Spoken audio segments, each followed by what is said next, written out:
Months after the case was over, I received a card in shaky blue handwriting that said, "Tell the judge I want the other kids to be safer than I was." I sat with that sentence longer than I sit with most rulings. I have been carrying that with me. This is the case it came from. To tell it right, I have to trace two rivers. The sorrow current began with a child who should have been safe and was not.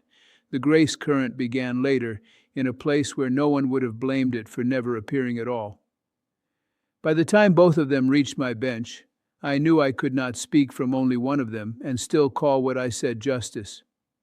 I want to ask you something before I keep going. Have you ever watched someone ask for safety instead of revenge when revenge would have been easier to understand? Subscribe, because that is the kind of choice that changed this case, and I want you here when we reach it.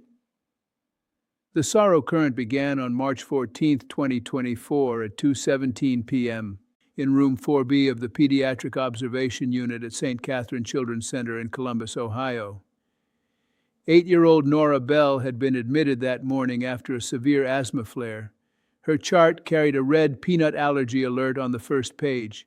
Her wrist had a red band with the same warning. Her mother, Elena Bell, had set it at intake, set it again at shift change, and set it once more when food was mentioned. At 2:17 p.m., Daniel Mercer, a 34-year-old pediatric nurse, brought Nora a sealed vanilla protein drink from the unit refrigerator because she said she was hungry. Elena Bell said she stood up and said, "She can't have anything unless I read it first." Daniel Mercer said, "It's just vanilla. She'll be fine." He said that in testimony. I did not need the sentence explained to me.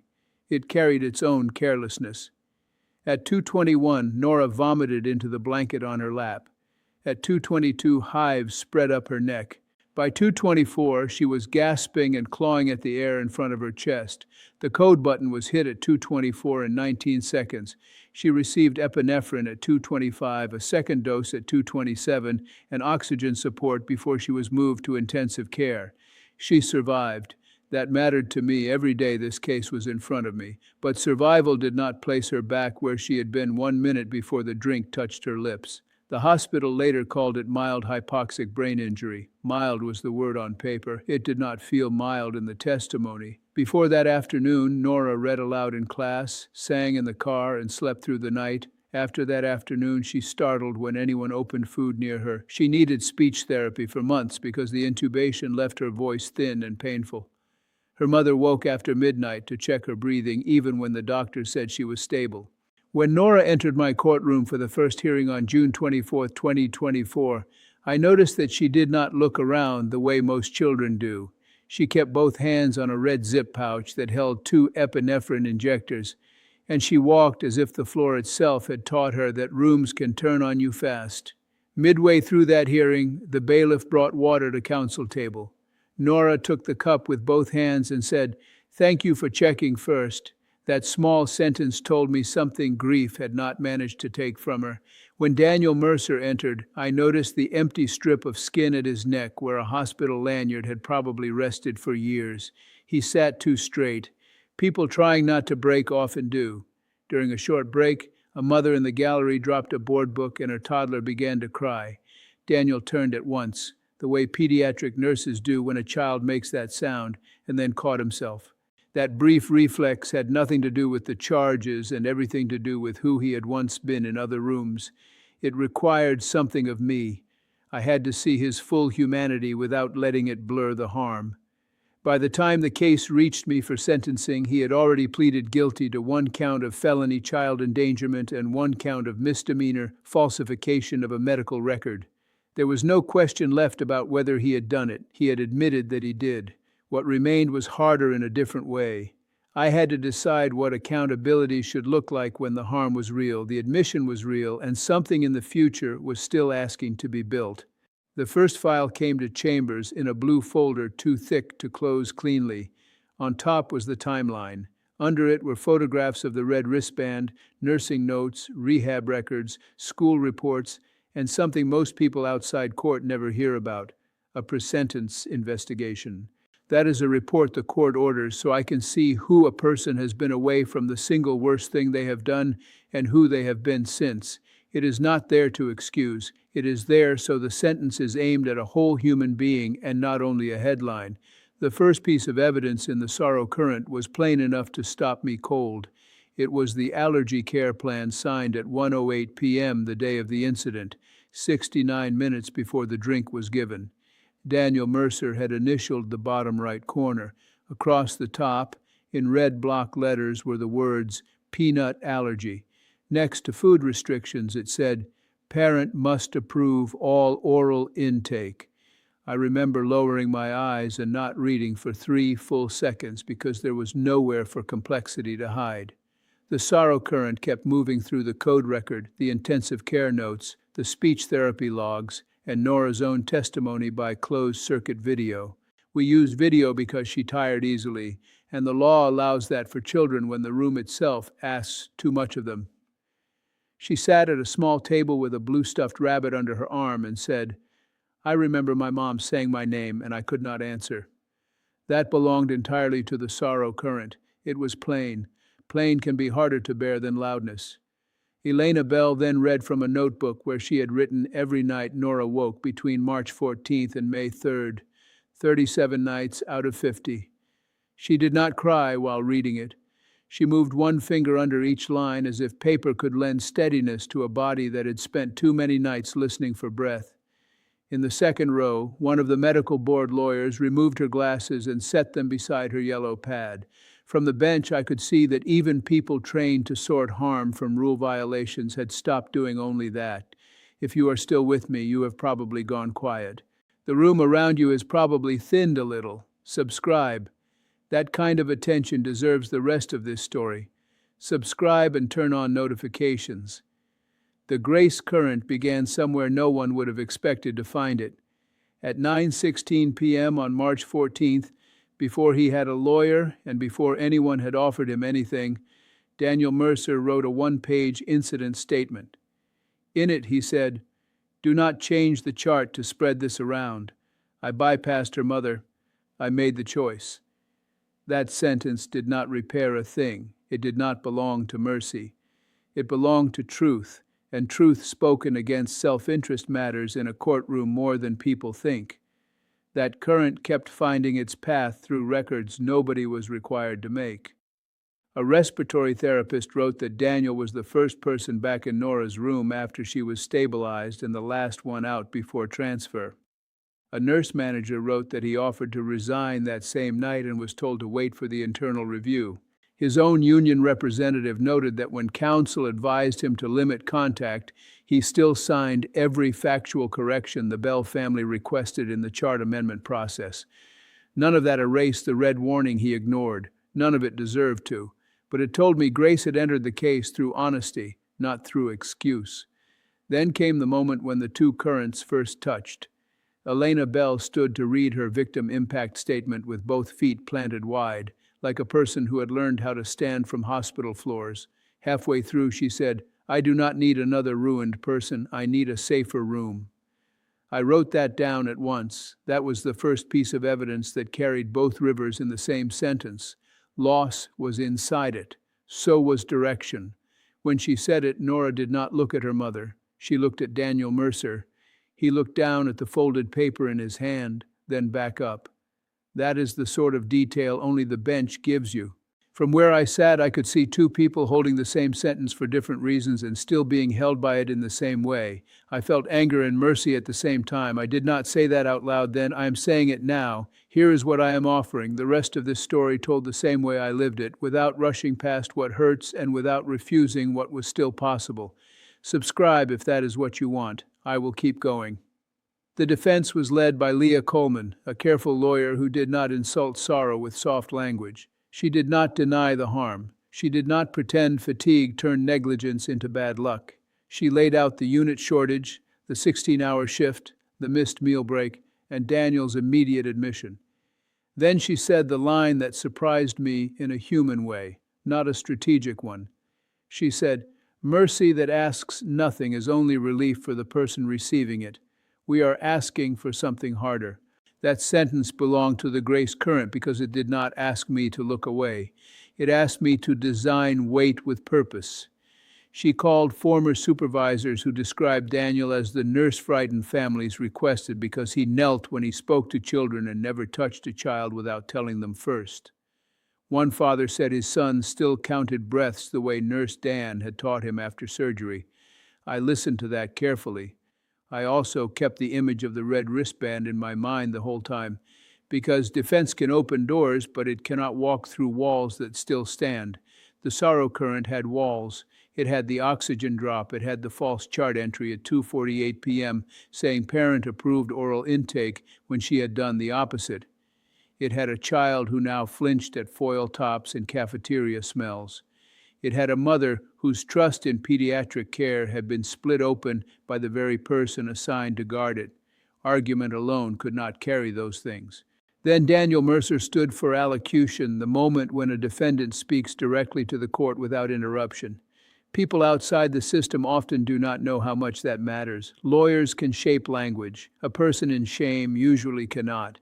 He said some things that belonged only to the sorrow current. He said, "I saw the red band and decided I knew better than the rule." I heard the damage inside that sentence. I also heard how nakedly he was finally naming it. He then said something that belonged to the grace current. He said, "Every day since I have hoped she would grow into a life where I am only a paragraph she once survived." That did not help him much. In some ways it hurt him, but it was not crafted to help. It came from shame that had stopped protecting itself. And then he said the sentence I wrote down and looked at for a long time. He said, "I was trusted with children because I knew how afraid they were, and on the worst day of my life, I became part of that fear." I wrote it down. I looked at it for a long time. Both things I was feeling were in that one sentence. I did not expect that. Years before this case, when my son Jacob was 9, I sat in a hospital chair at 4:40 in the morning while he slept with oxygen under his nose after a bad asthma attack. The room smelled like plastic tubing and apple juice. My wife had gone home to shower. A nurse whose name I never learned tucked a green blanket under Jacob's feet and wrote his inhaler times on a paper towel so I would not have to hold them all in my head alone. That paper towel stayed in my desk drawer for years. I am placing that memory here beside this case and leaving it there. By then I knew the sources, the paths, and the convergence point. The sorrow current began in room 4B at 2:17 p.m., with a warning ignored, and ran through bodily harm, fear, and broken trust. The grace current began at 9:16 p.m. with an honest admission and ran through truth, restraint, and willingness to be useful. Their convergence point came when Elena Bell said, "I do not need another ruined person, I need a safer room." After that, I could not sentence as if the case were asking for only punishment or only pardon. I just realized, saying that now, that I had never given the convergence point a name before today. Subscribe. It matters for what came next. Subscribe now. On the morning of sentencing, I arrived early and sat with the file unopened for 11 minutes. I already knew what I was going to do, but knowing and speaking are not the same act. Speaking is where you find out whether a ruling can bear air. When I finally opened the folder, the first thing on top was again the photograph of the red wristband. Under it was Nora's latest school report noting that she had started reading aloud in class once a week. There they were again, both rivers, both true. When everyone entered, Nora wore a navy sweater, though the day was warm. Daniel wore the same dark suit and no tie. Elena kept one hand on the back of Nora's chair until she sat. Leah Coleman rested her palm flat on the defense table for one full second before taking her seat. From the bench, I could hear the soft slide of the folded page in Daniel's hand each time he adjusted it. My own hands rested on either side of the file. I had decided carefully. I had decided knowing this ruling had to hold what was lost and also leave room for what might still happen. In this case, those two things fit. I had made sure they did. I began plainly. I accepted the guilty plea already entered. I adjudicated Daniel Mercer guilty on the felony child endangerment count and the misdemeanor falsification count. Then I moved to sentence. Nobody shifted much. The lawyer for the Ohio Board of Nursing had her pen ready before I spoke the first condition. Nora kept both hands on the red pouch in her lap. Daniel had unfolded his paper now, but he was not looking at it. I said, Mr. Mercer, I am ordering restitution in the amount of $86,240 to the Bell family for uncovered therapy, follow-up care, emergency medication replacement, travel, and lost wages tied directly to March 14, 2024. I am also imposing a fine of $25,000 to the Franklin County Children First Allergy Fund for stock epinephrine allergy cards and parent training in low-income schools. Then I told him why. I said, money cannot return a child to the minute before your decision, and it cannot give a mother back the trust she carried into that room. But it can cover care that should never have been needed, and it can place tools in other rooms before another family has to beg to be heard. Money that only hurts is not enough. Money that repairs where it can is at least honest. I said, I am also ordering 1,000 hours of supervised restorative service over 24 months with the Central Ohio Pediatric Allergy Collaborative. You will not administer medication. You will not distribute food. You will not work unsupervised with pediatric patients. Your work will be to help build and teach a 3-check allergy handoff protocol for St. Catherine Children's Center and its 3 satellite clinics, and you will complete at least 40 parent orientation sessions in rooms filled with the very people you failed to listen to. Then I said why. The harm in this case was born in a room meant for care, so the sentence had to return him to that same neighborhood of need without returning the same unchecked authority. Distance alone would not teach him what closeness ignored. Structured usefulness might. At that point, the medical board lawyer stopped writing and just looked at me. I knew then that they had expected something narrower than what I was doing. I said, I am also ordering 52 consecutive weeks of counseling with a clinician approved by the court who specializes in medical error, fatigue, and professional shame. The evidence showed me not only carelessness, but a man who had begun to confuse speed with competence and self-trust with exemption from protocol. Then I added a written requirement. You will file a monthly reflection, no longer than 2 pages, naming one safety step you practiced that month and one place outside work where you failed to practice care. Insight that lives only in regret protects no one. Insight turned into habit might. And there was one more thing. I said, I am ordering 6 restorative conferences with the Bell family or a family representative, but only if they choose each one freely. If they decline, that choice belongs to them. At each conference, you will bring a written account of one concrete change you have helped create in a pediatric setting since the last meeting. In addition, you will speak at 12 nursing school ethics seminars, and before each talk, a line from Elena Bell's statement will be read aloud. I do not need another ruined person. I need a safer room. Then I gave the early completion condition. I said, if after 14 months you have paid restitution in full, missed no counseling, completed at least 700 service hours, and the independent court monitor verifies that the red band protocol you helped build is active in all 3 St. Catherine pediatric units with staff compliance above 98% for 4 straight months, I will consider ending the remaining term of community control early. That was the closest I could come from the bench to saying I believed work could still make a different man out of the one standing before me. I want to stop here for just a moment, not for effect, because what I just said is still the sentence I carry most carefully, and I need a second with it. Subscribe while I take that second. Subscribe and stay. All right, let me keep going.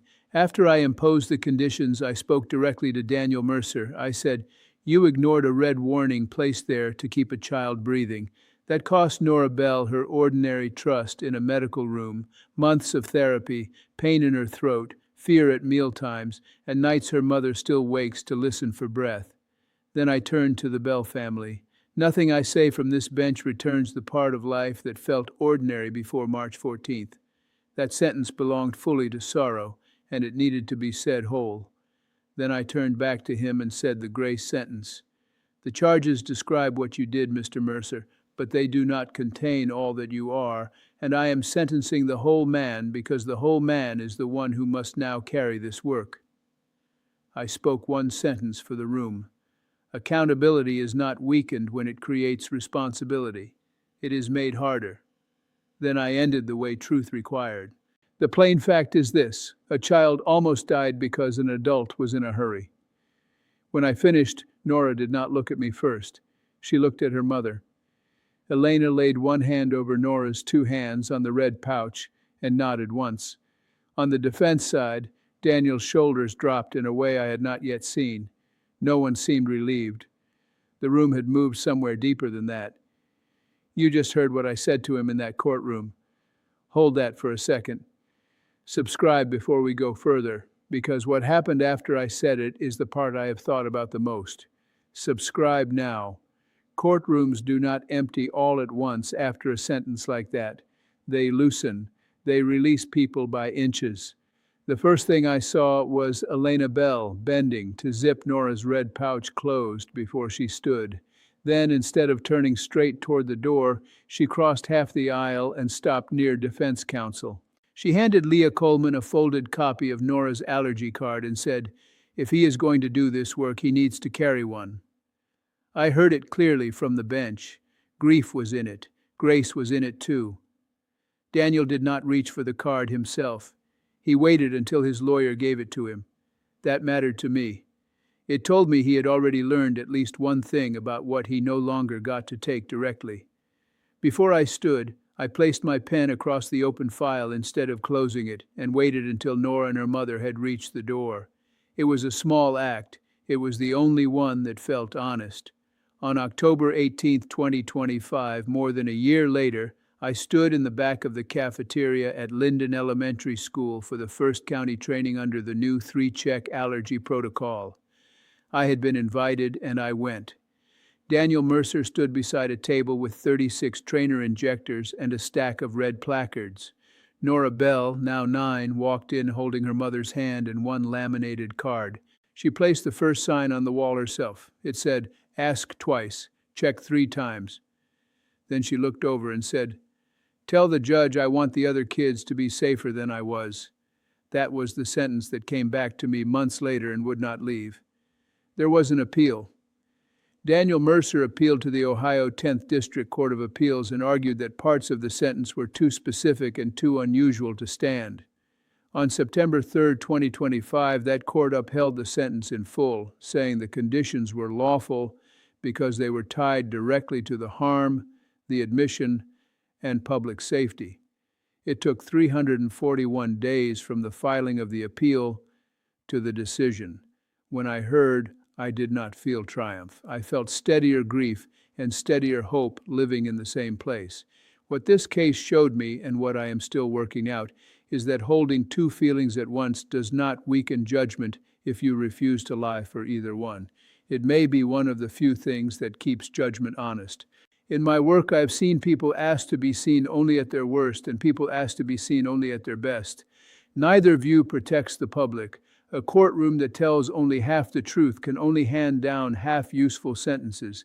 If you are listening from the sorrow side of this story, if you know what it is to watch a child lose trust in a room that should have kept them safe, I will not offer comfort that has not earned its right to stand there.